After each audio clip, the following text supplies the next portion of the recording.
Hello everyone, in this video I'm going to show you how you can create the fade in and fade out effect in CapCut app. So you can tap on the project and select your videos or photos you like to edit. So for example, I'm going to open my project. There is a video and I'm just going to make it shorter. So you can add the animation,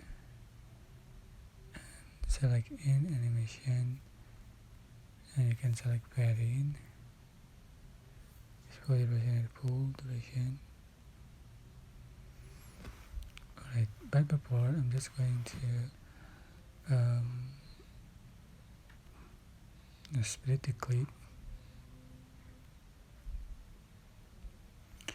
For the first clip, select animation, select in animation and select fade in.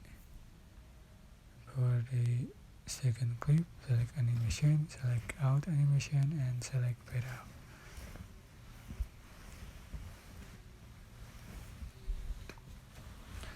So this is the final effect you'll have on your video.